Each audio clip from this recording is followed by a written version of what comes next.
हामीले अस्ति सिक्यो फुटर हेडर र फुटर एड कसरी लगाउने। यो फुटर एड हो। हामीले फुटर एड यहाँ यो कोडिङ गरेर सेटिङमा गएर अनि एड इन्सर्टरको प्लगइनको सेटिङमा गएर त्यसपछि हामीले फुटरको कोड लगाएको थियौँ। कोडले गर्दा हाम्रो यो फुटरको एड देखाइरहेछ। त्यसपछि हामीले अहिले फुटरको अफ गरेछ, अफ गरे पनि तल देखाउँदैन। हेडरको चाहिँ मैले अफ गरेछु, यहाँ एकछिनको लागि अफ गरेछु किनकि अहिले मलाई यो एड देखाउनु छैन। हेडर यो टप हेडरको ठुलो हेडर भनेको यसको लागि हामीले यहाँ इनेबल गर्नुपर्छ। ग्रीन बलेपछि हामीलाई सेभ सेटिङ गर्नुपर्छ। सेटिङ सेभ गरेपछि हाम्रो यहाँ देखाउँछ।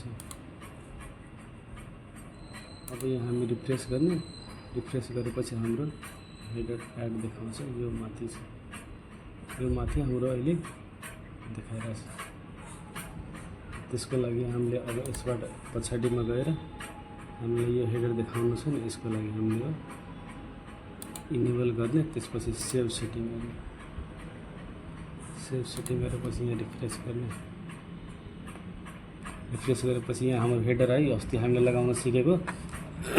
आज चाहिँ हामीले यो बडीभित्र साइड बारमा हेडर कसरी लगाउँछ, जस्तो कि हाम्रो यो भयो क्याटेगोरीको बिचमा एड कसरी लगाउने, ब्यानर कसरी लगाउने, हरेक क्याटेगोरीको बिचमा ब्यानर कसरी लगाउने। जस्तो यो अर्थ भन्ने मेनु छ, यो मेनुको माथि कसरी ब्यानर लगाउने, हरेक क्याटेगोरी छ। यो क्याटेगोरी एजुकेसन भने चाहिँ यसको माथि कसरी लगाउने ब्यानर त्यो देखाउँछ।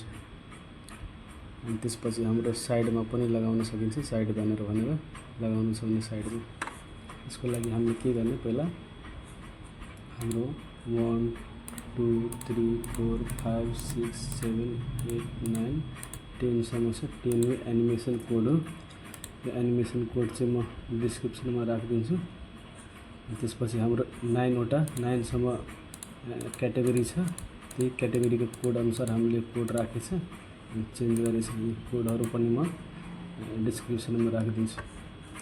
यसको लागि हामीले के गर्ने, यो कोड त हामीले ब्लक बनाए। ब्लक हरेक क्याटेगोरी सेक्सनको हरेक यो क्याटेगोरी हाम्रो क्याटेगोरी सेक्सन छ। हरेक क्याटेगोरीको जस्तो न्युजको माथि छ, त्यसपछि सेयर मार्केटको माथि छ। यसको सबमा हामीले क्याटेगोरी ब्लक बनाएर ब्लकको कोड राखिदिएछ। यहाँ कोड याद राख्नु होला। कोड राखेर हरेक ब्लकमा सिंगल सिंगल बनाइन्छ। यो बनाएर हामीले के गर्ने, विजिट सेक्सनमा जानुपर्छ। विजिटमा गएर एप्रेन्सको विजिटमा गएर हामीले त्यहाँ म्यानेजमेन्ट गर्नुपर्छ। जस्तो कि अब फ्रन्ट पेज कन्टेन्ट सेक्सन छ, यहाँ जाने हामीले यही देखाउनु छ। त यो पोस्ट स्लाइडर भन्ने छ, यसको तल जस्तो कि यो पोस्ट स्लाइडर छ। यो थिम डिजाइन हाम्रो फिक्स छ, यसको तल अथवा माथि पोस्ट स्लाइडरको तल अथवा माथि हाम्रो एड राख्नु हुन्छ। जस्तो कि यो न्युजको र पोस्ट स्लाइडरको बिचमा मैले एड लगाएछु। यसको लागि विजिटमा जाने हामी, यो हाम्रो एड इन्सर्टर छ। यसरी एड इन्सर्टरमा ड्र्याग एन्ड ड्रप गरेर मैले यहाँ राखेछु। अनि त्यसपछि यो पोस्टलाई यहाँ तल माथि पनि गर्न मिल्छ। हामीले ब्लग 3 यहाँ राखेछ। ब्लग 3 मा हाम्रो न्युजको क्याटेगोरी पोस्ट छ। जस्तो कि मैले यहाँ ब्लग 3 चुज गरेछ। तपाईँको कोड कुन एड कुनमा देखाउनु छ त्यो ब्लग चुज गरेर यहाँ देखाउन मिल्छ। त्यस्तै गरी हामीले अर्को पनि फेरि त्यही ड्र्याग एन्ड एड इन्सर्टर प्लगइनको विजिट मैले ड्र्याग एन्ड ड्रप गरेर यहाँ फेरि राखेँ।